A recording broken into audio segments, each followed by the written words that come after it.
Claro. Sí.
Bueno, eh,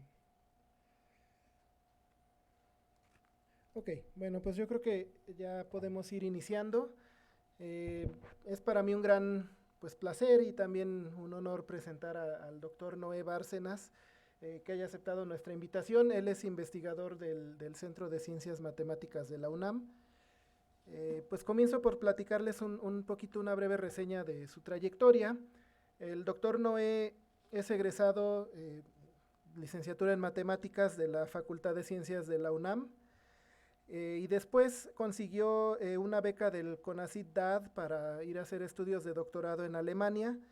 Eh, Él obtiene su doctorado en 2010 en la Westfälische Wilhelms-Universität Münster y su asesor de doctorado fue bueno, muy importante doctor Wolfgang Lück. Después él realiza estancias postdoctorales en varios lugares, primero por poco más de un año en la misma institución donde se doctoró, después también por un par de años en la Universidad de, bueno, supongo que es la Universidad del Rin de Bonn, Sí. y finalmente en el Centro de Ciencias Matemáticas de la UNAM también por un año, y posteriormente, a partir de 2014, él es investigador de allá. Y bueno, a partir de 2018 su categoría es titular A. Eh, bueno, el doctor tiene varios reconocimientos, es miembro del Sistema Nacional de Investigadores, desde, al menos en el nivel 1 desde el 2015. Ha tenido numerosos pues, estudiantes, tanto de licenciatura como de posgrado. Eh, Fue seleccionado para participar en el Heidelberg Laureate Forum en 2015 y tiene varios pues, resultados matemáticos importantes que han sido bueno, publicados en revistas de mucho prestigio, tales como Transactions of the American Mathematical Society, Journal of Topology o el Israel Journal of Mathematics. Eh, Su labor matemática, entre varias muchas otras líneas, pues también bueno, se ha enfocado, entre muchas otras, a eh, cuestiones que tienen que ver con la conjetura de Bauer-Kohn y la conjetura de Gromov, ¿cómo se pronuncia? Lawson. Lawson. Lawson, Gromov, Lawson, Rosenberg. Y bueno, pues creo que sin más que añadir, pues nos da mucho gusto tenerlo aquí. Él, su principal área de investigación es pues, cosas de topología algebraica, de topología geométrica, y en consonancia con eso, pues su plática se titula Grupos de isometría de tres variedades. Entonces, pues adelante. Bueno, pues muchas gracias por la cálida introducción y también em, pues veo que hay bastantes alumnos. Entonces, me da mucho gusto poderles decir que la charla de hoy va a ser muy básica. Se van a poder llevar a casa muchos ejemplos y muchos dibujos, sobre todo muchas intuiciones acerca de la dimensión 3, ¿no? Que al menos es el engaño, digamos, en el que nos han dicho que vivimos, ¿no? En el mundo de dimensión 3. Y pues el objetivo es que aprendamos un poco acerca de cuáles son los grupos de isometría de las variedades de dimensión 3. Eh, entonces, la noción de variedad es probablemente una de las nociones fundamentales de las matemáticas. Eh, Surge de la abstracción intrínseca, digamos, de una superficie, una sabanita que podamos pensar en algún espacio euclidiano, en R3, por ejemplo. Pero el punto de esta definición es que es una definición intrínseca. No queremos un espacio suave como del cálculo que esté metido en algún espacio euclidiano, sino lo vamos a estudiar y el modo en el que lo vamos a estudiar es a través del proceso divide y vencerás. Vamos a obtener información dividida de pedacitos locales de la variedad que vamos a llamar cartas. Una carta es un conjunto abierto en un espacio topológico, de tal modo que son homeomorfos a Rn. Entonces, en un pedacito de este objeto geométrico vamos a tener simplemente cálculo de funciones de 3 variables. Ese es el punto detrás. Y bueno, son difeomorfos a R3, por ejemplo, esos abiertos. Eso quiere decir que haya una función de la del cálculo de varias variables que tenga determinante jacobiano no cero, ¿no? Y de eso vamos a hacer una abstracción a decir que una variedad es un espacio topológico con un atlas, y un atlas es una colección de conjuntitos abiertos ahí que son homeomorfos a Rn, ¿no? Todas las variedades de las que vamos a hablar hoy van a ser suaves y son, esto quiere decir que son difeomorfas, no solamente homeomorfas, sino difeomorfas a R3, ¿no? Entonces, antes de dar el salto de dimensión 3, quisiera comenzar muy básicamente diciendo, que las variedades que vamos a considerar el día de hoy son cerradas. Eso quiere decir que son compactas en el sentido topológico, es decir, satisfacen esa condición de cubiertas que se refinan a una finita. Y sin borde, ¿no? Existe más generalmente el concepto de una variedad con esquinas o con bordes. Por el momento no lo vamos a considerar, ¿no? Entonces van a ser sabanitas cerradas, sin frontera, las que vamos a considerar. Y el detalle está en que estas sabanitas no van a ser de dimensión 2, como las que conocemos del cálculo de 2 variables en una, por ejemplo, sino van a ser de dimensión 3. Bueno, entonces comencemos con el caso de dimensión 2. Tenemos los siguientes ejemplos. La esfera. La esfera es el conjunto de lugar geométrico, nos dicen con ese pomposo nombre en geometría analítica de varias dimensiones, de cosas a distancia 1 del origen en R3, ¿no? Con un poco más de malicia podemos considerar la acción antípoda en esta esfera de dimensión 2, y el cociente de esa identificación es lo que conocemos como el plano proyectivo, ¿no? Y déjenme decir entre líneas que ese es el primer ejemplo de una variedad no orientable que hay, ¿no? No se puede, en el sentido del cálculo de varias variables, pintar consistentemente una normal exterior unitaria a este espacio, mientras que a la esfera sí lo podemos hacer, ¿no? Y tiene toda la geometría de que la normal exterior me da la dirección ortogonal a un plano tangente, por ejemplo. Entonces, en el plano proyectivo, si bien sí tengo la noción de un plano tangente, no lo tengo de una manera trivial, sino ocurre un proceso de geometría muy interesante ahí. Y finalmente, el ejemplo más sencillo que podemos considerar es el del toro de dimensión 2, ¿no? Una vez que tenemos estos 3 ejemplos básicos, tenemos una especie de Lego de dimensión chica, de dimensión 2, y podemos empezar a construir combinaciones de ellas. Entonces, esta es una combinación que se llama la suma conexa de variedades. Recordemos que la definición de una variedad era que tenía cartas, es decir, abiertos que son homeomorfos a Rn. Esas manchas grises que aparecen ahí son una idealización de eso. Y una vez que tengo esas cartas, puedo quitarlas y pegar a lo largo del difeomorfismo a Rn, que es común ahí. Y lo que voy a obtener es la suma conexa, ¿no? Que en este caso, si se fijan, aquí tengo una superficie con 2 hoyos, una superficie con un hoyo, y lo que obtengo es una superficie con 3 hoyos. Y pues el primer resultado importante que uno empieza a ver en la topología geométrica y de variedades es que estas 3 piezas que les había comentado, el espacio proyectivo, el espacio de la esfera y el toro, con esta suma conexa agotan toda la lista posible de ejemplos de cosas que puedo producir que sean variedades en dimensión 2, ¿no? Entonces, esa es la visión muy simplificada de lo que puede ser la topología de superficies de dimensión 2. Y aquí hago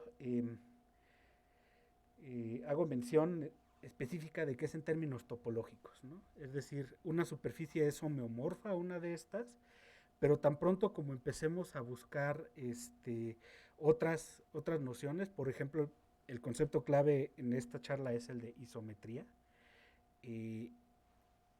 Está claro que tenemos que tener nociones distintas para entender a estas variedades. Por ejemplo, un toro con una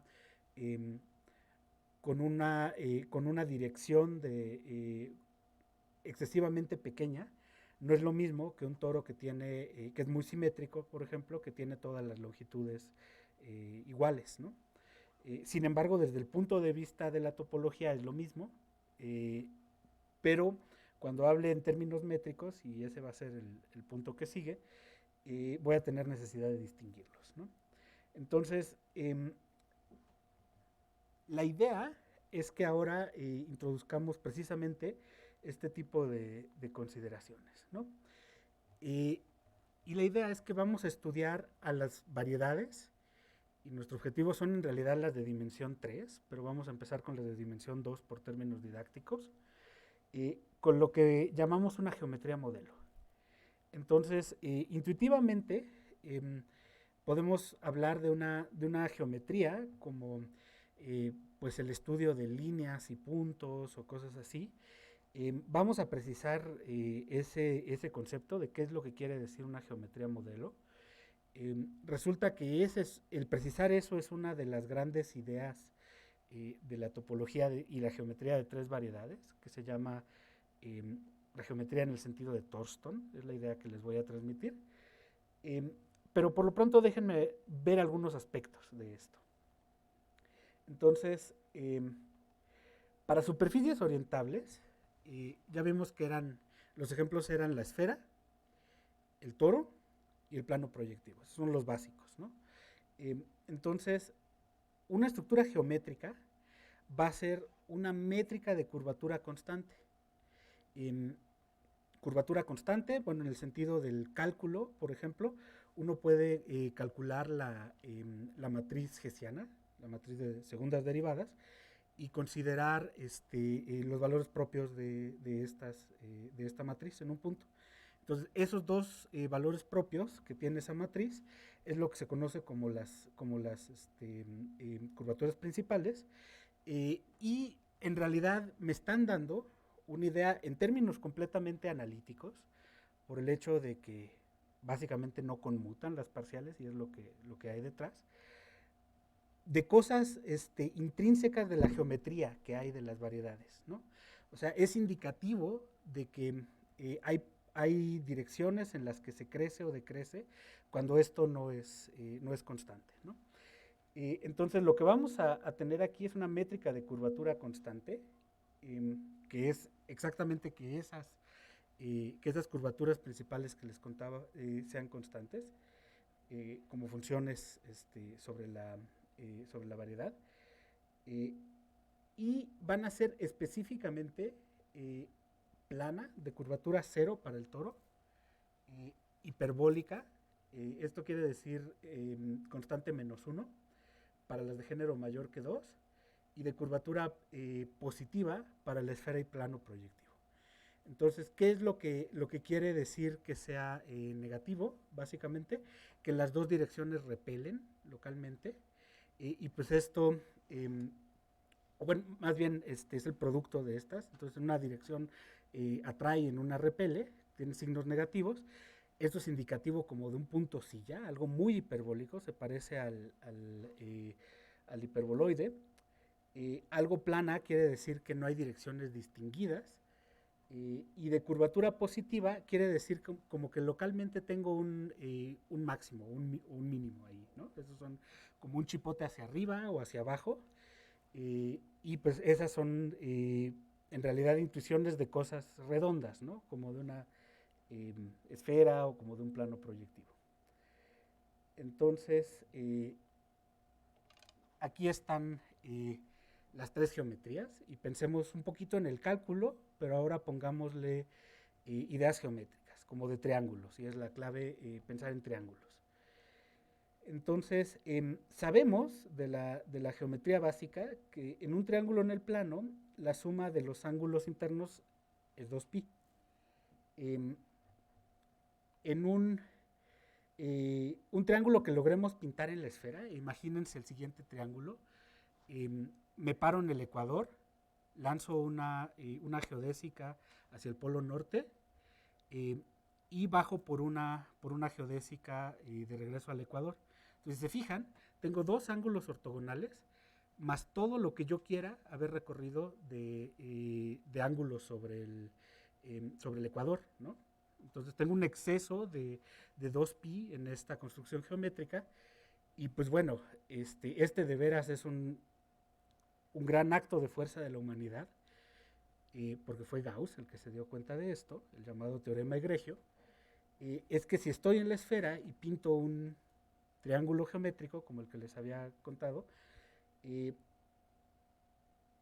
la suma de los ángulos internos de este triángulo excede 2pi y ese exceso es proporcional al área que cubre el triángulo, ¿no? Para un triángulo hiperbólico, y puede uno imaginárselo ahí en medio, es algo más chico que va por adentro del triángulo plano, es menor que 2pi, ¿no? Bueno, entonces vayamos a qué es lo que quiero decir por una geometría. Entonces, los toros, todos los posibles toros que uno pueda pensar, y ahora sí estoy hablando en términos métricos, se pueden ver como un cociente de R2, donde gamma es un grupo discreto que contiene a Z2. Z2 es el grupo generado por dos direcciones, pero abelianamente, no como espacio vectorial, y posiblemente un grupo finito de una lista muy corta. Entonces, analicemos los siguientes ejemplos. De hecho, cada uno de estos me producen distintos toros, como con distintos comportamientos de simetría. Si se fijan, aquí hay direcciones que están marcadas con azul, y ese conjunto de puntos que están ahí con rojo y con verde, están algo torcidos, pero desde el punto de vista algebraico, esto es un grupo abeliano libre de rango 2, es decir, son dos direcciones linealmente independientes sobre los enteros, ninguno es combinación lineal del otro con coeficientes enteros, ese es el punto. Y pues aquí hay un patrón de simetría esencialmente distinto al patrón de simetría de acá, ¿no? Lo que ocurre es que aquí hay un patrón de simetría que es hexagonal, que se puede ver aquí alrededor de este punto. O sea, estos puntos verdes alrededor de este punto forman los vértices de un hexágono. Y en realidad hay un patrón ahí codificado por el grupo de simetrías de ese hexágono. Mientras que acá, pues claramente tenemos un patrón de cuadrados, ¿no? De hecho, si alguien se quedó de la charla de vidrios spin que venían antes, esta clase de cosas son relevantes en la ciencia de materiales. Se le llaman latices de Bravais en cristalografía, y a este grupo finito de aquí le llaman el grupo de puntos, ¿no? Entonces, esa es como una perspectiva en cuanto a cuáles son los posibles toros. O sea, son cocientes por grupos discretos que contienen a Z2 y un grupo finito de una lista muy corta. Y bueno, adquiere esa interpretación de que pueden ser los grupos de simetría de una estructura cristalina de dimensión 2, ¿no? Otra cosa que quiero decir es que los grupos finitos que pueden aparecer son solo 17 de ellos. De hecho, me gustaría mucho conversar con físicos de materiales, por ejemplo, porque ellos tienen otras explicaciones de por qué son estos 17. Mi explicación matemática es que aparece una lista muy chiquita de cosas que pueden ser simetrías de un toro plano, ¿no? Esa es como la razón. Y finalmente, esos 17 ejemplos se encuentran cada uno de ellos documentados en patrones geométricos decorativos del Palacio de la Alhambra en Granada. Entonces, ya sabios medievales islámicos tenían al menos la lista completa de los patrones simétricos que pueden aparecer siguiendo estas reglas, ¿no? Y pues las apreciaban tanto de tal modo que fueron pues hechas con piedras semipreciosas ahí para deleite de la gente que habitaba ahí. Bueno, entonces el resumen es que la geometría de un toro plano es una cosa rica que está codificada por un grupo. Necesitamos un grupo discreto que contiene a Z2 y un grupo finito, una lista muy corta. Entonces, las superficies de género mayor que 2, por ejemplo, esos se pueden producir por medio de grupos de reflexiones hiperbólicos. Entonces, esta que está aquí es un patrón que produce la superficie de género 3, identificando pentágonos aquí. Entonces, hay una colección aquí de pentágonos, se le llama región fundamental, de tal modo que la acción de este grupo de reflexiones, así como el otro grupo me producía un toro con una simetría adicional, me produce una superficie de género 3 aquí. Entonces, estamos listos para que les pueda empezar a decir qué es lo que quiere decir en dimensión 3, darle una geometría. La idea es que también vamos a hablar como de espacios y estructuras geométricas, por una parte, pero al final lo vamos a codificar en un grupo. Entonces, históricamente, el estudio de las 3 variedades tiene su origen en Poincaré, ¿no? Poincaré, ¿lo reconocen? Es un gran matemático y filósofo al mismo tiempo, francés de las vueltas del siglo XIX a XX, ahí en medio. Vamos tangencialmente a abordar algunas de esas ideas, por supuesto adaptadas y contextualizadas para el periodo que vivimos ahora, para que lo podamos entender. Tiene un periodo de madurez en la obra de William Thurston. Alrededor de 1980 empieza ese periodo de madurez, y 2003, que es la prueba de la conjetura de Poincaré por Perelman. Y especialmente me gustaría conversar, que me cuenten ustedes, los más jóvenes, cómo vivieron anecdóticamente esto de Perelman. Me gustaría saber cuál es su relación con esto, cuál fue la primera vez que les hablaron de ello. Yo les voy a contar parcialmente la historia que conozco yo, cómo la viví también. Y pues actualmente el área de las 3 variedades se revisita de muchos modos distintos, ¿no? Sin que estén completamente resueltos sus mayores problemas. La conjetura de Poincaré, que era una de las más visibles, se resolvió en 2003. Y esta área se revisita con unas perspectivas como de teoría geométrica de grupos, teorías cuánticas de campos, cohomología acotada, teoría de nudos, geometría hiperbólica, es también como el gran elefante en la sala, digamos, es lo que está detrás de esta charla, y varias otras, ¿no? Entonces, aquí viene la idea matemática precisa que les quiero transmitir, que es la idea de la geometrización de Thurston. Una variedad orientable y cerrada, que no se puede escribir como suma conexa. Habíamos dicho que ese era como un modo, entre comillas, fácil de producir nuevas variedades. Tiene un sistema de toros de dimensión 3. Esas son piezas fáciles, ¿no? Le quito unos toros de dimensión 3 y entonces me va a quedar algo potencialmente disconexo. Entonces los interiores de las variedades que resultan de quitarlos tienen lo que se llama una estructura geométrica de volumen finito. Y la idea es que esos abiertos que quedan en distintas componentes van a poderse ver como un cociente de un grupo. Ese es como el mensaje reducido, ¿no? una variedad cerrada, recuerden que quiere decir compacta y sin frontera, y tiene a lo más una de estas geometrías, y aquí recordemos que cerrada quiere decir compacta en particular. Algunas que tienen volumen finito, pero que no son compactas, tienen varias, y de repente nos vamos a cruzar con uno de esos ejemplos. Y las de volumen infinito típicamente tienen muchas de estas geometrías. Entonces es como un poquito acerca de la unicidad. Bueno,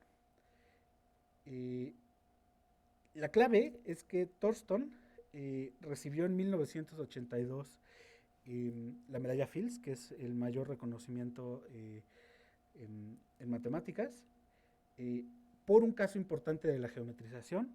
Para la gente que está un poco más interesada, es el caso Haken.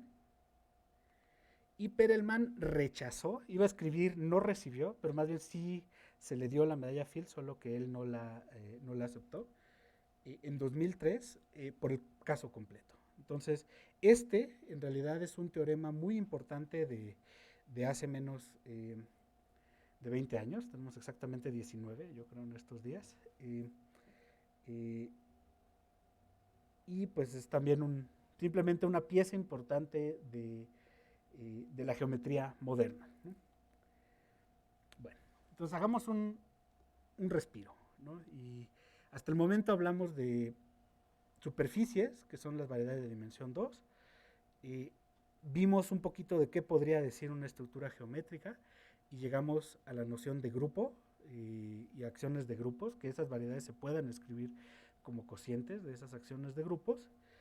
Y lo que sigue es que vamos a estudiar las piezas, las distintas geometrías que salen de este proceso de quitarle toros y que lo demás se puede escribir como un cociente, es decir, que se pueda poner con una estructura geométrica. Entonces, existen 8 piezas fundamentales y lo que yo les prometo es que si se quedan y conservan un poco de la atención, van a tener una imagen, así como casi que tómenle foto y llévensela a su casa, de los 8 dibujitos que significan las 3 variedades, ¿no? Y lo que vamos a hacer es, en algo de detalle, cada una de estas 8 piezas. La charla se anunció como sus grupos de isometría, entonces vamos a hablar de sus grupos de isometría. Pero en el camino nos vamos a ir distrayendo con visiones artísticas, históricas y de otras ciencias alrededor de estas, ¿no? Entonces, esa es la promesa, ¿no? Este es el resumen, pero tómenlo con calma, ¿no? Entonces, vamos a pensar, primero, son 8 geometrías. Es fácil didácticamente pensar en ellas en 3 grandes grupos. 3 puede que sean familiares de la introducción, son de curvatura constante y son los análogos de las piezas básicas con las que empezábamos. Va a haber una versión de dimensión 3 de la esfera, ya se pueden imaginar que es el conjunto de cosas en el espacio euclidiano de dimensión 4, pero que está a distancia 1 del origen. Va a haber, ahí ya de hecho implícitamente está la versión euclidiana, va a haber un espacio euclidiano de dimensión 3, ¿no? Y va a haber una versión hiperbólica. Sin embargo, de todos modos, cada una de estas cosas tiene su interés propio. Luego, las variedades que están bajo el punto 2, uno puede imaginarse que son mezclas sencillas, entre comillas, de las anteriores, ¿no? Poner la esfera, que tiene estructura esférica, obviamente, de dimensión 2, y euclidiana, con R, y luego ponerle al plano hiperbólico un producto con R. Entonces, esas son fáciles y honestamente son de las que menos cosas sustanciales tienen. La razón es que son muy pocas las que puedo construir así. Y luego vienen otras que tienen estructura fibrada y estos tómenlos como símbolos. Nil, Sol y SL2. Eso probablemente tenga más significado después, pero son simplemente símbolos, ¿no? 3 de estructura fibrada, 2 con estructura producto y 3 de curvatura constante. Entonces, comencemos. Geometría del espacio R3 está clara. Abren un libro de geometría analítica de varias dimensiones. Todo es muy cuadrado, en el sentido de que hay mucha ortonormalidad, muchos ángulos de 90 grados.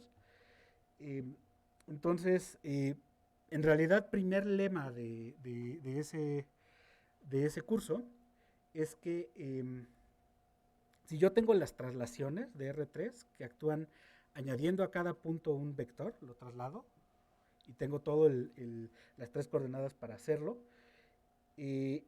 lo que me queda de isometrías que yo puedo producir son además las rotaciones, ¿no? Hay rotaciones alrededor de algún punto, y si fijamos la convención de que todo sea en el origen, en realidad solamente tenemos el producto de R3 con el O3, ¿no?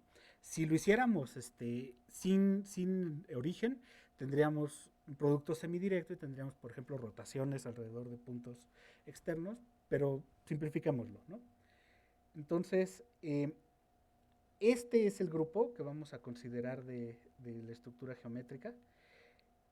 El estabilizador de un punto, digamos, el origen son las rotaciones que hay alrededor de él. Esto puede invertir orientación, por supuesto, no tengo por qué reducirlo a ese O3, por ejemplo. Y pues un teorema muy básico, pero en realidad en eso está basada la geometría analítica de 3 dimensiones, es que entonces R3 se puede ver como el cociente aquí muy sencillo de este producto por uno de sus factores, ¿no? Bueno, entonces veamos en ejemplos más elaborados. Por supuesto existe la versión de dimensión 3 del toro. Entonces tomo R3 y luego están los puntos de coordenadas enteras. Esos puntos, si yo sumo uno de ellos con otro o los resto, forman un subgrupo. Son un subgrupo aditivo de R3. Y en particular ese grupo, que es isomorfo a la suma de 3 copias de Z3, actúa en R3, y entonces tengo el resultado de identificar todo R3 bajo esta acción, y es básicamente tomar una cajita con 3 lados de los vectores canónicos e identificarlos, ¿no? Pero fíjense que tengo la base y la tapa. La identifico base con tapa sin realizar ninguna cosa exótica, o sea, simplemente la bajo. Luego tengo las 2 caras, le doy otra vuelta así, y luego me está faltando otro par de caras, y esto me produce un toro de dimensión 3, ¿no? No es coincidencia, esto es exactamente el tipo de estructura que encontrarían en un cristal de cuarzo. Por ejemplo, si vieran... si hacemos por lo pronto omisión de las simetrías internas que eso pueda tener, hay estructuras muy periódicas ahí que quedan adentro, y eso va a tener una implicación acerca de cómo se descubrió esto. Y bueno, el resumen es que hay 6 variedades orientables y 4 no orientables con esta geometría. Son pues distintas variaciones sobre el tema de identificar estos puntos en una cajita. Y pues un dato curioso, siguiendo la idea del ponente de la mañana, es que los físicos normalmente van más allá y más rápido que los matemáticos, ¿no? Él lo dijo con otras palabras, es paráfrasis libre. Resulta que en los años 20 y 30, Werner Nowatzki era un mineralogista, un experto específicamente en cosas cristalinas, y él estaba confrontado con la pregunta, ¿cuántos cristales habrá? ¿No? Ya se conocía de dimensión 2, que son muy pocos de esa lista. Entonces se puso a estudiar la cuestión en términos puramente algebraicos. No está muy claro para mí cuál es el papel de su investigación en la física y en particular en la mineralogía, pero el primer paso que él vio necesario para calcular cuántos cristales había fue el establecer matemáticamente cuántas estructuras había detrás, ¿no? Y sacó la lista completa. O sea, hasta el día de hoy, si uno quiere entrar a detalle de cuáles son las geometrías que tienen la estructura geométrica del plano euclidiano, la referencia es en realidad este artículo que él hizo pensando en que estas cosas eran cristales de dimensión 3, ¿no? Y, y en términos modernos, porque por supuesto el lenguaje ha evolucionado en casi 100 años desde entonces, él clasificó en términos modernos las variedades que pueden tener esa estructura geométrica. Y el enfoque es completamente algebraico, se basa en lo que conocemos como los teoremas de Bieberbach. Y como les decía, era algo que era necesario en su esfuerzo por pensar en cristales de dimensión 3. Él se puso a pensar cuál es la estructura matemática, debe de ser en realidad cocientes de R3 por un grupo de isometrías, y pues él a partir de ahí algebraicamente, simplemente conociendo los grupos de isometrías, llega a esa conclusión, ¿no?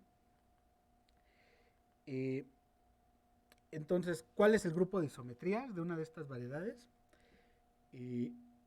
Ya no es una sorpresa, es una extensión finita de R módulo Z, pero puedo ponerle las dimensiones aquí, o sea, puede ser S1, S1 por S1 o S1 por S1 por S1. Y además un grupo finito que pues típicamente va a tener la interpretación física como de una simetría interna que pueda tener el cristal ahí hipotético. Entonces, con eso tenemos un primer vistazo de la geometría euclidiana, ¿no? Bueno, entonces pasemos a las siguientes geometrías. La siguiente habla acerca de cosas redondas. La esfera de dimensión 3 es un subconjunto de C más C, este es un typo ahí. Este es un espacio de dimensión real 4, dimensión compleja 2.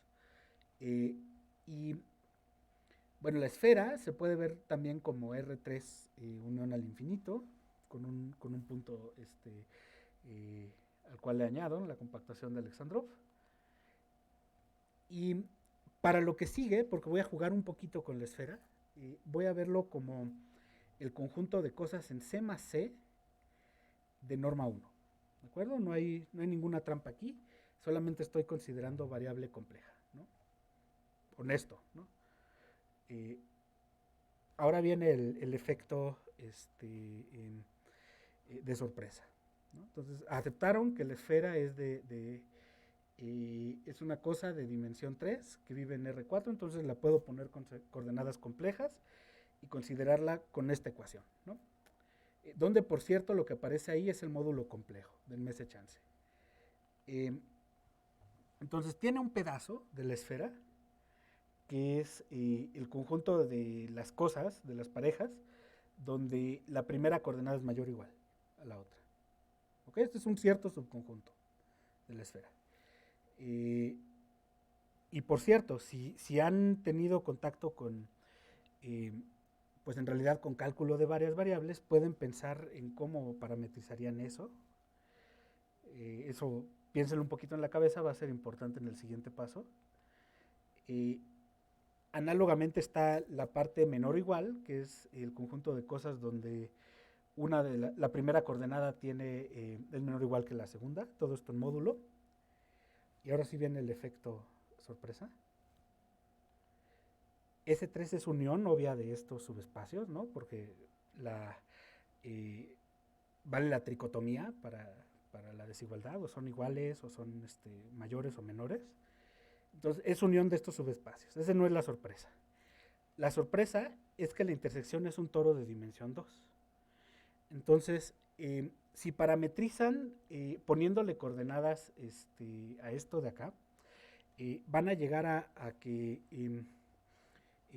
bueno, uno de los parámetros es un ángulo y otro de los parámetros es un radio, ¿no?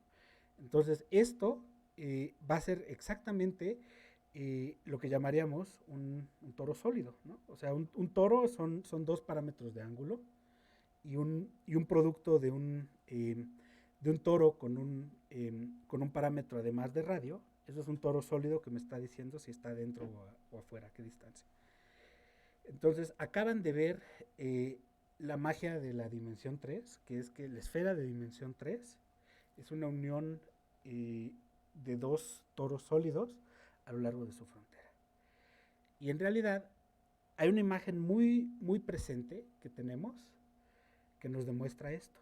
Y si bien suena complicado, ahora que se las ponga, es física, van a tener el efecto claro de por qué es esto.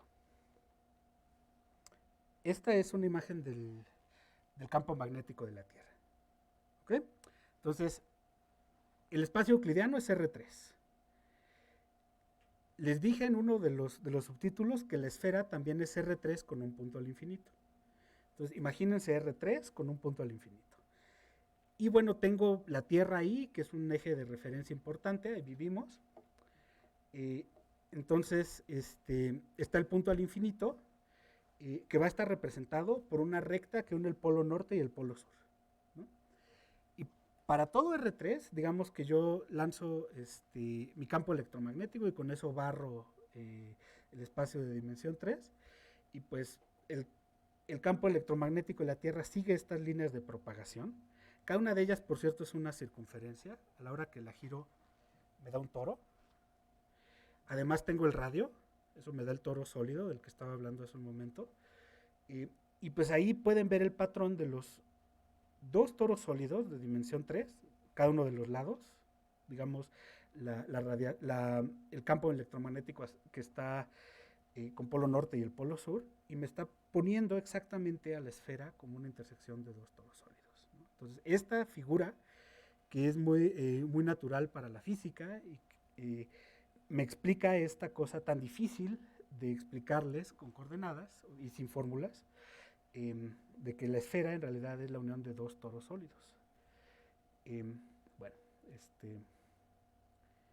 y pues aquí al margen puse cómo pueden verla como un cociente, es O4 entre O3. Bueno, entonces vamos a ver 2 de los ejemplos un poquito más elaborados que hay.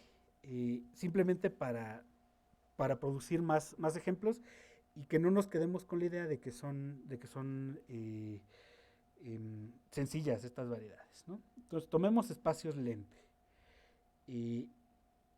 Espacios lente quiere decir que si considero la acción del grupo ZP, este es el grupo cíclico de orden P, puedo simplemente con toda la fuerza de la multiplicación compleja rotar por P en una coordenada, ¿no? Así, rotar en una sola de las coordenadas, pero voy a hacer el truco de que no roto uniformemente. Roto en una coordenada por un ángulo de 2pi entre P, y en la otra además lo perturbo haciendo que sea Q veces eso, ¿no?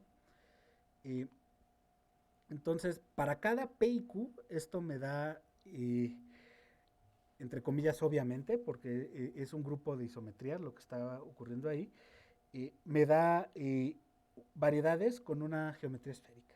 Y pues son un ejemplo muy importante, son los espacios lente, y pues en términos como de topología algebraica y de clasificación, este es uno de los primeros lugares donde hay una victoria del álgebra sobre esta familia de espacios. Tú me dices P y Q, yo hago una cuenta algebraica y te puedo decidir si estas cosas son homeomorfas o no.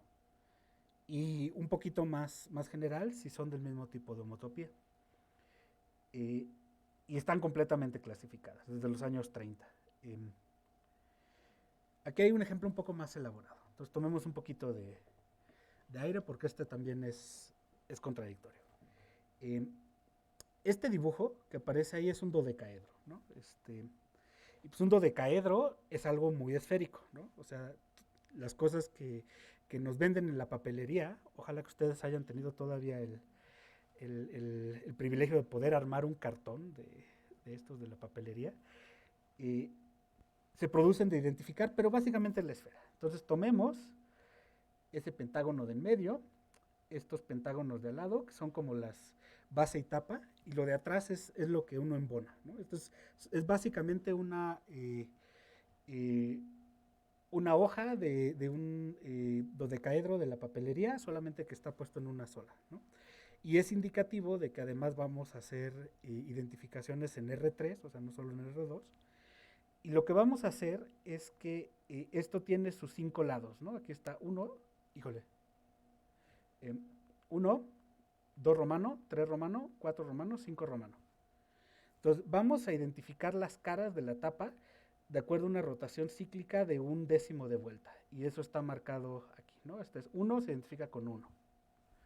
El 2 se identifica con el 2. Y así, ¿no?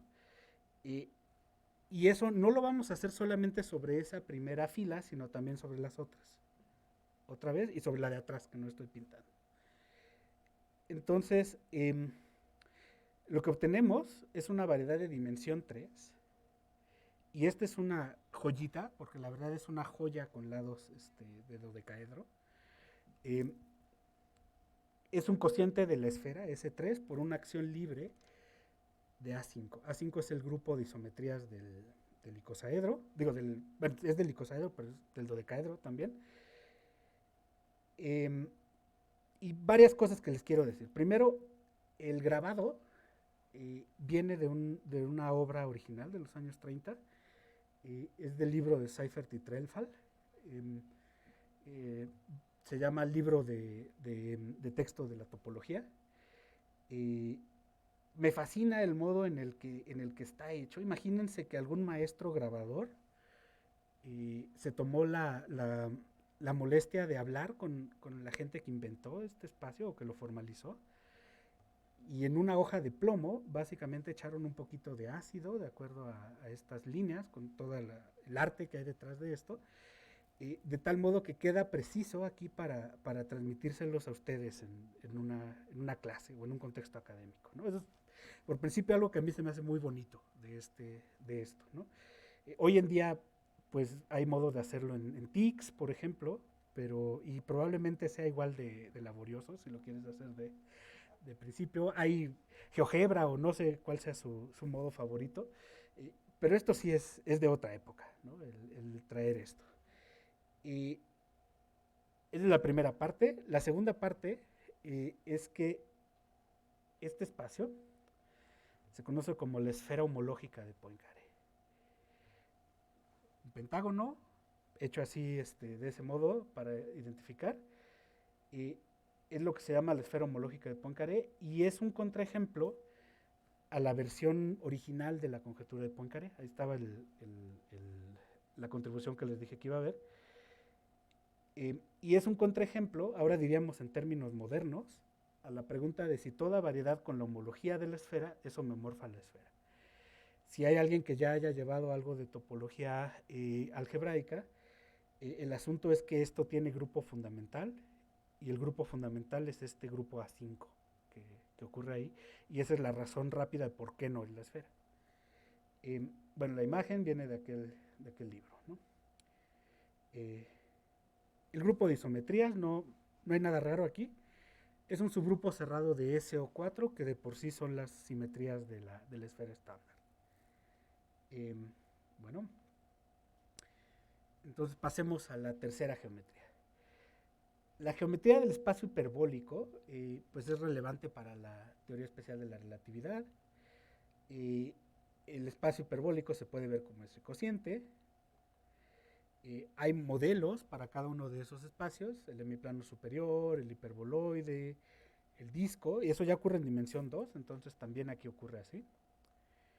Y lo que pasa es que al inicio, y estoy hablando inicio, es el libro de Seifert y Trelfall en los años 30, había muy pocos ejemplos de esto, ¿no? Como que la gente no sabía cómo hacerlo. Con el desarrollo de la álgebra, básicamente, y de la dinámica y geometría que hay detrás, hoy diríamos de la teoría de grupos kleinianos, se produjeron muchos ejemplos acerca de eso. Y todavía más raro, hay modelos probabilísticos de 3 variedades. O sea, uno puede decir Metes tu manita santa al azar en la bolsa de las 3 variedades y lo que te sale, te digo qué es. Eh, entonces hay una manera formal de decir que las variedades hiperbólicas son las más abundantes en ese sentido probabilístico. Aquí está un ejemplo, y también es un ejemplo volado. Y vamos a tomar el mismo patrón del dodecaedro, esto se llama el espacio de Seifert-Weber, y no vamos a identificar un décimo, sino 3 décimos, ¿no? Entonces, volviendo al ejemplo, en lugar de dar un periodo hacia la izquierda, vamos a dar 3. ¿Cuál es el problema con esto? En geometría euclidiana esto no puede ocurrir. Vamos a llegar a un punto, y esto es difícil de verlo en geometría euclidiana. Entonces todas las caras de ese dodecaedro van a coincidir, van a estar jaladas hasta un solo punto. Obviamente lo que está pasando con esto es que está fuertemente deformado esto. Los ángulos son mucho menores a los que estamos acostumbrados de R3, por eso les hablé de triángulos. Y más raramente lo que les va a quedar es más bien una teselación del espacio de dimensión 3, pero ese es un espacio hiperbólico, con una infinidad de dodecaedros que se va así en todas las dimensiones, en todas las direcciones posibles, ¿no? Y pues estas son visualizaciones que hay de simulaciones de esto. Bueno, el grupo de isometrías, este es sencillo, es finito, y de hecho todo grupo finito es un grupo de isometrías para alguna variedad hiperbólica, ¿no? Más de variedades hiperbólicas es un campo muy fructífero. Por ejemplo, existe la noción de volumen simplicial. Háganse de cuenta que es una de estas variedades es una unión de triángulos ideales y puedo hablar de cuál es su volumen. Extrañamente en geometría hiperbólica no existen las homotesias que conocemos de la geometría plana. Entonces el volumen resulta ser un invariante completo para esto, un invariante homotópico al menos. Hay un mínimo posible que se obtiene de la llamada variedad de Weeks. Es un modo un poco técnico de obtenerla, son cirugías de Den en un enlace. Y aquí viene lo que se conoce como la rigidez de Mostov. Si hay un isomorfismo de grupos fundamentales de variedades hiperbólicas que tienen esta estructura de dimensión mayor o igual a 3, entonces hay una isometría del espacio hiperbólico que lo induce. Y este es el modo en que los problemas lógicos, por ejemplo, se resuelven bien ahí, los problemas de determinar su clase de homeomorfismo o de isomorfismo de grupo fundamental. Bueno, pasemos a las sencillas, que son de algún modo exóticas. Producto, S2 por R puede escribirse así como este cociente, eso quizá no es lo más importante. Hay muy poquitos ejemplos de esto, son solo estos 4 en realidad. S2 por S1, que viene como de identificar en R los lados enteros. El toro de aplicación de la aplicación antípoda. Ese es simplemente unir S3 con S3 con el intervalo, pero además ver cómo lo pegó, dándole vuelta. La suma conexa de RP3 y RP3, S1 por RP2, ¿no? Curiosamente, esta fue una geometría que solo se estudió a través de la clasificación de grupos finitos que actúan ahí. Los grupos de isometría son S, su grupo cerrado de S3 por S1. S2 por H2, los ejemplos son una superficie hiperbólica con un círculo, un toro de aplicación de una isometría de una superficie hiperbólica. Y los grupos de isometría aquí son muy sencillos, una extensión finita de S1. Ok. Entonces, pasemos a las geometrías fibradas, ¿no? Entonces, hay variedades que admitían una descomposición producto, o sea, las inmediatamente anteriores son esas, de manera global. Hay 3 ejemplos que exhiben esta propiedad, pero localmente. La idea es que estos son ejemplos de una construcción más general, que se llama la de haz fibrado. Tenemos una 3 variedad, y esa va a ser como la definición, una función hacia otra variedad, x, la dimensión va a ser o 1 o 2, y vamos a ver ejemplos de eso, y vamos a tener una variedad de y de dimensión complementaria 3, de tal modo que la imagen inversa de cada punto es homeo a esta otra, ¿no? Entonces tenemos una variedad de dimensión 3, algo de dimensión 2, algo de dimensión 1 como fibra, o complementariamente. Esto va a ser localmente, esto quiere decir que vecindades suficientemente pequeñas de puntos satisfacen que la imagen inversa es homomorfa a un producto. Y ahora viene una visión artística de esto. Veamos esta cosa artística. Viene de un libro en realidad de matemáticas de Fomenko.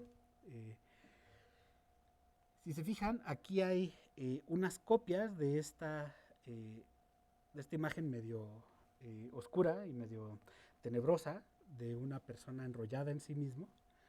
Y lo que me está diciendo es que por cada uno de estos recuadros, que son en realidad imágenes inversas, tengo una copia de eso con su geometría.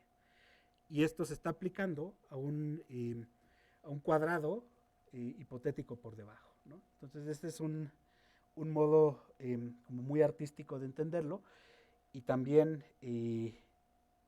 vayan a ver este libro, porque tiene casi 40 de estas ilustraciones para explicar conceptos avanzados de topología algebraica de este modo tan artístico. Y sobre todo tiene una imagen y una serie de ambientes muy, muy oscuros y tenebrosos, ¿no? Especialmente si les gusta eso. Este es un libro muy darks de topología algebraica, ¿no? Altamente recomendado. Muy difícil, por cierto. Bueno, entonces vamos a ver los ejemplos. Entonces, ahora sí vienen Nil, Sol y SL2, ¿no? Entonces, Nil. Vamos a considerar las matrices triangulares superiores con estos unos en la diagonal, ¿no? Aquí está 1, 1, 1, X, Y, Z, esos son parámetros reales, y la multiplicación es la de matrices, ¿no? La inversa de una de estas matrices es de ese mismo modo. Existe la versión con enteros de estas cosas con reales, y aún más en términos algebraicos, si se fijan, esta coordenada de acá, de la matriz de hasta arriba, es una copia de los reales. A la hora que multiplico estas matrices, esa esquinita solamente se suma una con otra. Y si hago la multiplicación de matrices, salen términos intermedios, que salen ZX y ZY. Si yo los anulo, los pongo en el kernel, todas las cosas generadas por Z, resulta que estas cosas se suman, en realidad. Entonces eso me dice que algebraicamente tengo morfismos de grupos, así. Y ahora considero las versiones enteras, y me va a producir R entre Z, HR entre HZ, R2 entre Z2, me va a dar unas sobre el toro con una fibra S1. Y esta es la geometría Nil. Aquí está una intuición, fíjense qué es lo que vamos a hacer. Voy a tomar el cubo de dimensión 3, o sea, son la cajita. Voy a identificar, pero si en el toro identifiqué sin hacer cosas raras en las tapas, ahora voy a identificar de acuerdo a esta regla que no se ve ahí, es x, t va a dar a x, t más x. Eso es simplemente como este efecto de que las coordenadas x y y se sumaban, y eso me produce este patrón en esa tapa. Entonces, la tapa de arriba la identifico con la de abajo, pero ahora de acuerdo a esa regla, ¿no? Y tengo una especie de movimiento de algo horizontal a estas líneas que están ahí afín sobre todo, ¿no? No es una rotación, sino es una cosa afín que las mueve de ese modo. Y esta es una imagen de un colaborador que la hizo, Manuel Sedano. Y pues datos curiosos. bueno, el grupo de Heisenberg, además de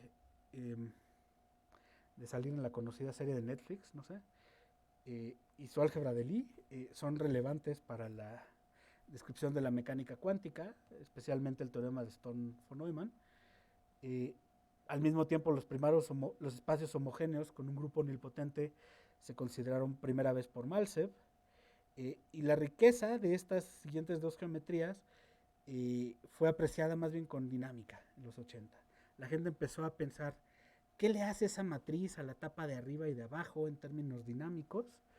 Y como el llegar a esa clase de ideas fue lo que motivó a Thurston para promover su clasificación y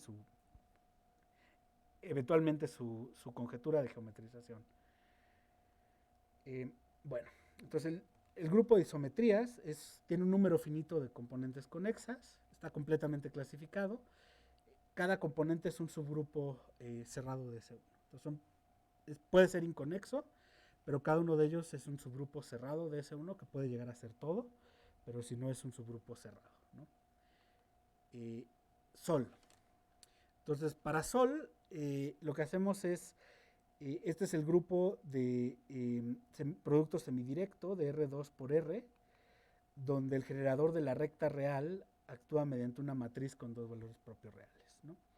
Entonces, esto topológicamente aquí está muy claro que es R3, pero en términos métricos es muy distinto. Si hay dos valores propios, los múltiplos enteros de estos vectores propios generan un subgrupo, que es como un Z2, y entonces tengo R2 entre ese subgrupo, que es S1 por S1, este cociente, que es el que voy a llamar Sol, y este que es S1. Entonces, en nuestra idea, tengo un punto sobre el S1 y un toro que se va moviendo con mucha geometría por encima. Y la intuición es otra vez la del cuadrito. Aquí tengo este cuadrito y vamos a pegar tapa con tapa, pero ahora vamos a pegar con una matriz que tenga dos valores propios reales, ¿no? Distintos. Entonces, por ejemplo, si se fijan, este cuadrito que sale ahí, se va a dar 1 va a dar en 1, 2 va a dar en 2, 3 va a dar en 3 y 4 va a dar en 4. Eso se identifica con lo de atrás, ¿no? Entonces, simplemente hago como un hómeo de un modo muy particular, afín en realidad de base con tapa, y así obtengo la variedad nil. El grupo de isometrías, lo que puedo decir acerca de ese grupo es que su cociente tiene un grupo finito de isometrías. Todos los grupos cíclicos se realizan, ¿no? Simplemente como cuáles, ¿no?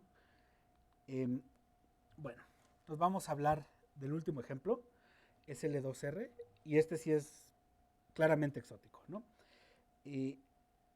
Tomemos SL2R, que es SO2 por H2. El cubriente universal de este grupo SL2 es homomorfo a R3. Entonces, aquí viene el truco. Hay un subgrupo discreto de este grupo, es isomorfo al grupo de trenzas en 3 hilos, de tal modo que el cociente de SL2R por este grupo de trenzas es lo mismo que SL2R entre SL2Z, las dos son con cubriente universal, y es el complemento del nudo trébol, ¿no? Entonces, el nudo trébol, ese sí lo conocen, este es el llamado nudo simple, este sencillito de toda la vida. Entonces, imagínense que lo ponen en R3 y lo quitan, ¿no? Esa es la geometría que les sale de sacar eso, es la geometría de SL2R, ¿no? Torcido, ¿no? Datos curiosos es que es una variedad no compacta, o sea, si es el complemento de ese cerrado chiquito ahí, es no compacto. Tiene una sola cúspide, esa única cúspide es un toro, y este sí es el ejemplo más delicado para agarrar de bajada a alguien en un general de geometría diferencial, por las siguientes cosas. Si pongo la variedad con la cúspide, bueno, es una variedad completa, admite una métrica hiperbólica globalmente, pero allá arriba tiene esos toros, ¿no? Entonces, esa es la cúspide, ¿no? Que es el único punto en el que se acumulan ahí, ¿no? Y es una componente de frontera. Hay un ejemplo menos exótico, que este es más fácil de decir para alguien de geometría diferencial. Tomen el espacio tangente unitario a una superficie hiperbólica, pueden pensar en la de género 2, ya es suficientemente sencillo, pero no es tan rico como el anterior, ¿no? Que es el cociente del grupo de trenzas en 3 hilos, y al mismo tiempo tiene todos estos ejemplos de la geometría diferencial, y además la razón por la que lo incluí es porque va a salir en un dibujito muy bonito que ven en un momento. El grupo de isometrías, entonces, es un subgrupo cerrado de S1, ¿no? Y con eso, déjenme terminar con esto. Que esto es lo que los que hayan aguantado, ahora sí se lo llevan a casa por completo, ¿no? Esto es lo que hay que saber. En una sola imagen lo podemos ver. Bueno, H3. H3 eso es un tetraedro ideal. Si se fijan, está pellizcado hacia adentro burdamente. Los ángulos internos se ven como con un defecto de los ángulos euclidianos. H2 por R, podemos poner estos triángulos delgados y subirlos sobre una recta. Esa es una geometría producto. R3, tanto hablamos de la cristalografía y Novatsky y demás. S2 por R, pues esta es una de las fáciles, es S2 y la subimos hacia arriba. S3, este es un dibujo engañoso porque ya vimos qué tan complicado puede ser lo esférico. Sol tiene esta propiedad de que el parámetro real actúa como una matriz con dos valores propios reales, entonces es ese fenómeno que vemos ahí. SL2 pues es el complemento del nudo trébol, ese es un modo fácil de decirlo, si bien está hecho para que agarres de bajada a alguien con la geometría diferencial de ese problema, ¿no? Es un modo fácil de decirlo, técnicamente no hay que verlo precisamente, la razón es que es no compacto, ¿no? el problema.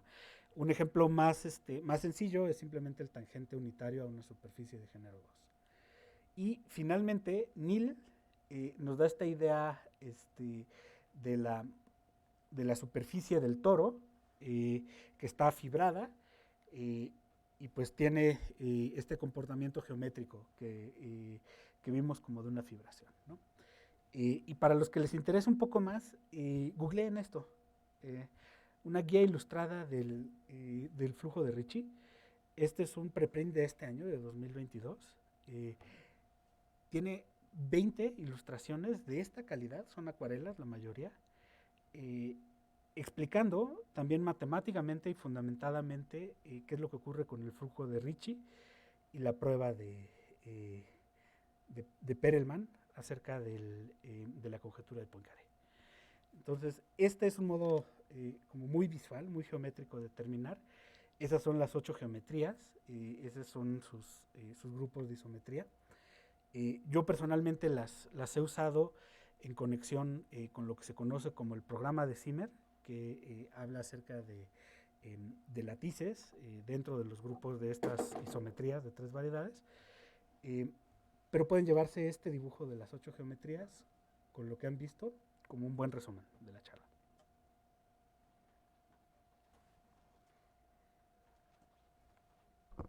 Pues, bueno, pues vamos a agradecerle al ponente, un fuerte aplauso, de favor.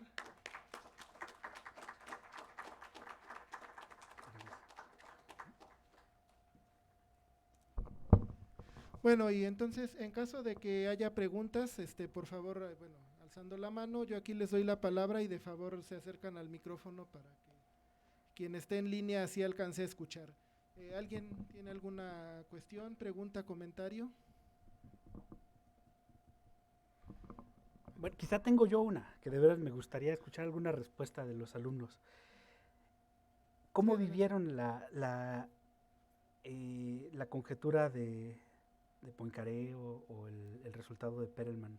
¿Qué es lo que escucharon?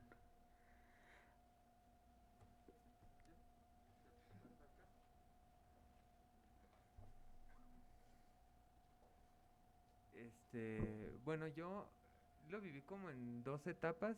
La primera era cuando como que todavía no estaba interesado en la carrera y lo escuché como muy divulgativo. Obviamente no entendía absolutamente nada de lo que se trataba.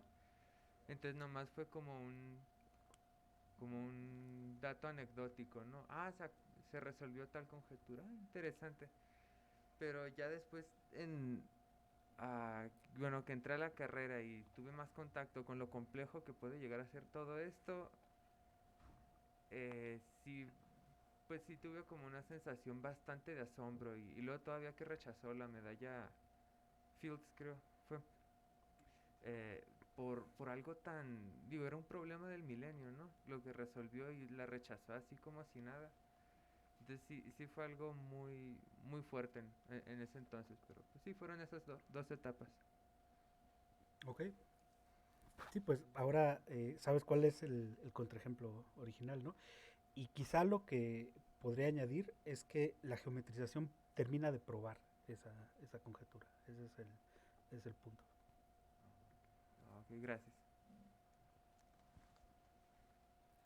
Bueno, no sé si alguien más se quiere animar a hablar, así como nuestro compañero. A ver.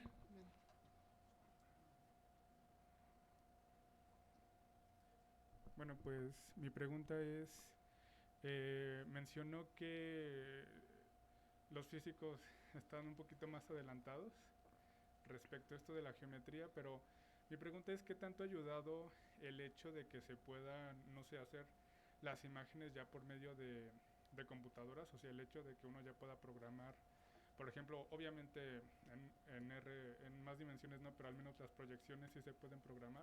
¿Qué tanto ha ayudado eso a entender o incluso a hacer nuevos descubrimientos Yo creo de que esta geometría? fundamental, ¿no?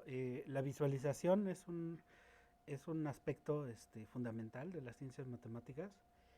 Eh, Honestamente creo que, y vimos el ejemplo del grabado, ¿no? O sea, el modo que tenemos de representar las cosas eh, sí nos permite proponer conjeturas mucho más adecuadas al problema, ¿no? O sea, incluso hay problemas que son claramente de visualización, ¿no? Ya ocurrió, por ejemplo, a la hora en que, si yo no les hubiera hecho la imagen del espacio de Seifert-Weber, que está completamente animada, simplemente les diría, en el dodecaedro pueden dar 3 décimos de vuelta, y de hecho eso fue lo que les dije, sin que pudiéramos imaginarlo, eh, y obtener un espacio que ya no resulte euclidiano, ¿no? Entonces la visualización ha ayudado mucho a las conjeturas. Los cálculos, por ejemplo, el del volumen simplicial, la mayor parte de ellos son realizados por computadoras y tienen que ver en realidad, a fin de cuentas, ya en los ejemplos concretos, con encontrar medidas de Mahler, por ejemplo, para polinomios. Y ahí eh, el poder numérico de las computadoras modernas sí juega un papel bien importante, ¿no? Además de eso, pues es matemática teórica donde todo el conocimiento es cumulativo, entonces especialmente las cosas de dinámica, de todo estilo, a la hora de tener computadoras que puedan iterar y hacerlo mucho más conceptual, eh, da chance de tener mejores conjeturas acerca del comportamiento cualitativo, por ejemplo, ¿no? Ese era un gran tema, por ejemplo, en el caos, eh, pero también en esta clase de sistemas dinámicos que aparecen ahí y que es la clave para la formulación de las geometrías fibradas. Entonces, esos son como los momentos en donde ocurre, tanto de visualización como de experimentación y finalmente también de cálculo, ¿no? Existe una vertiente del cómputo científico especializado que en realidad sí está enfocado en calcular volúmenes simpliciales o cosas así. Ok, gracias. Bueno, ¿hay alguna otra pregunta? A ver.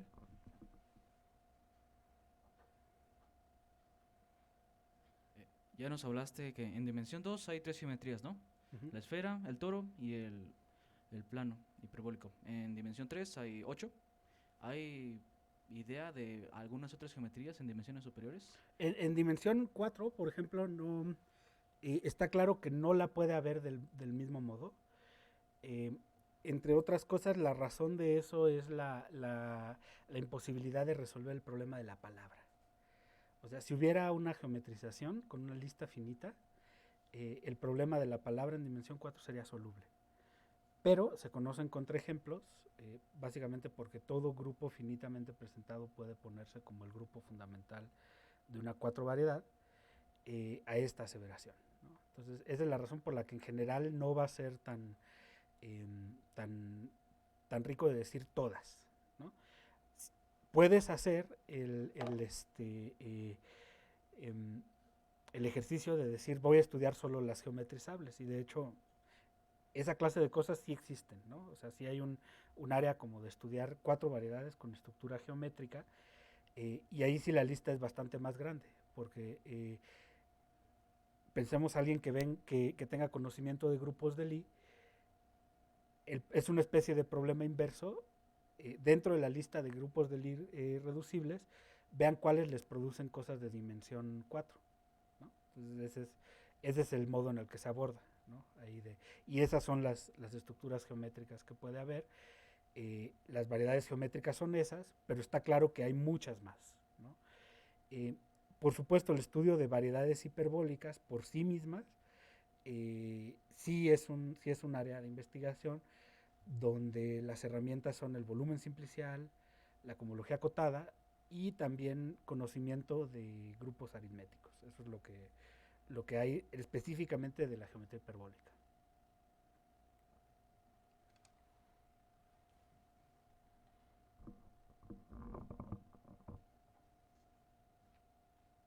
Buenas tardes. Vengo de la Universidad del Istmo, de Tehuantepec. Vengo a presentar un cartel, un póster que habla sobre la simetría de las moléculas. Las moléculas no son como las presentan, siempre están ahí, estáticas en los libros. Hay un juego constante entre ellas. ¿Sí? Al ver esas imágenes, supongo, no sé, que el juego del campo, el campo electromagnético que generan ellas se podía parecer a algunas de esas figuras que usted tiene ahí. ¿No sabe de eso? Simplemente pregunto. Personalmente no, pero estoy seguro de que debe de haber estudios al respecto. Sí. Que me llamó la atención esto. Sí. Lo que yo hago es la simetría nada más. A través ya no de la fórmula química, sino matemática, obtener la forma de la molécula. Y con eso conocer distancias, conocer fuerzas, etc. Uh-huh. Pero supongo que aplicando esto se puede conocer todavía más. Más, sí. Porque una vez más, la molécula no es estática. Uh-huh. Haciendo figuras de ese tipo. Nada más preguntaba por si sabía algo de que la Sí. aplicación de esto en la química. Sí. Pues mucho interés en el póster. Voy a echarle un vistazo. Gracias.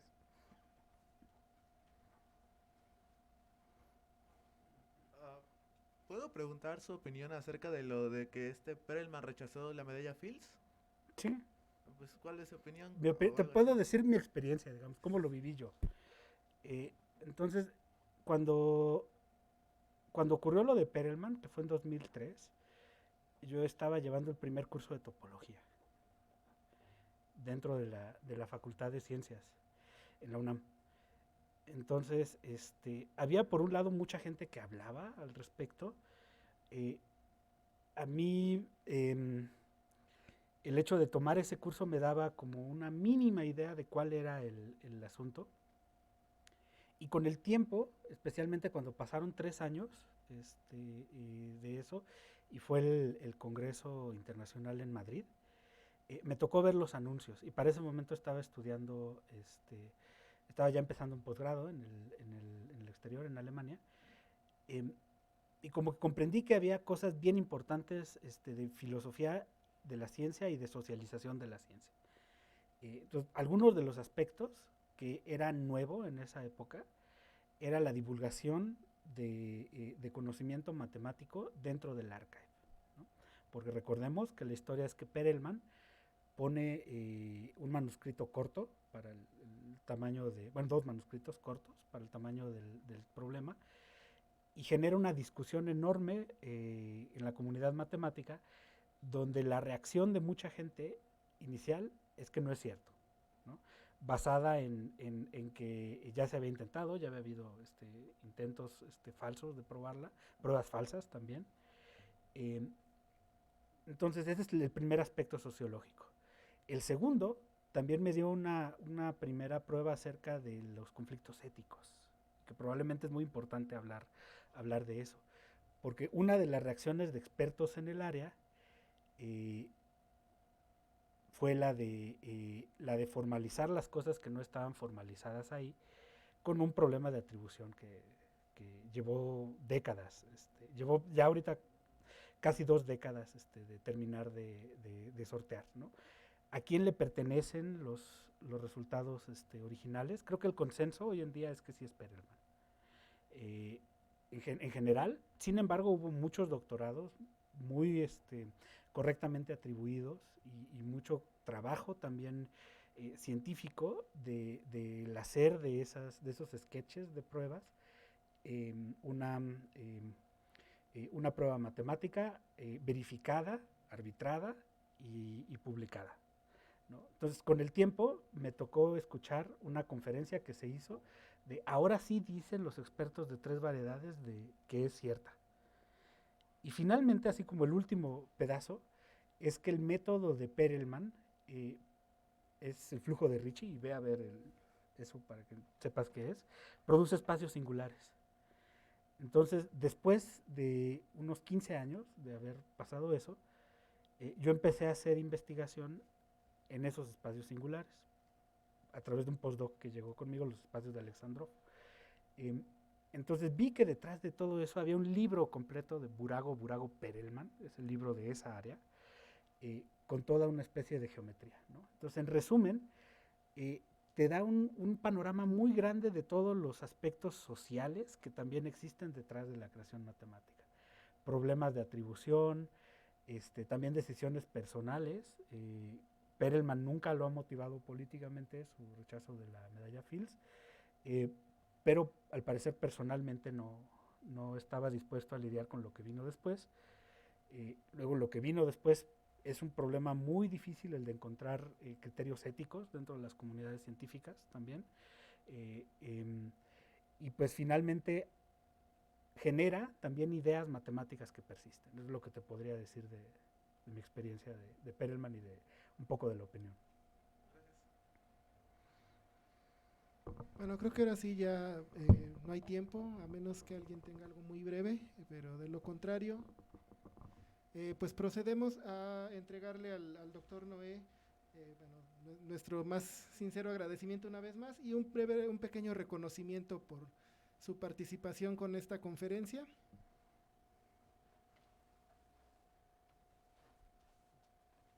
Muchas gracias.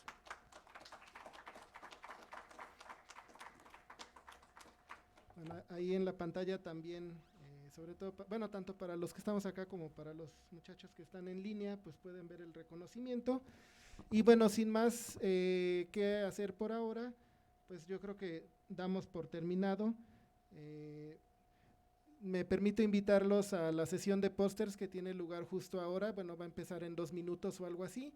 Y asimismo a las sesiones de mañana, que tenemos también a las 10 una sesión de pósters y a las 12:30 una plática plenaria del doctor Laurent Loanard, que es sobre la primera imagen del hoyo negro, ¿no? La foto esta que se volvió muy famosa hace poco. Muchas gracias por su asistencia.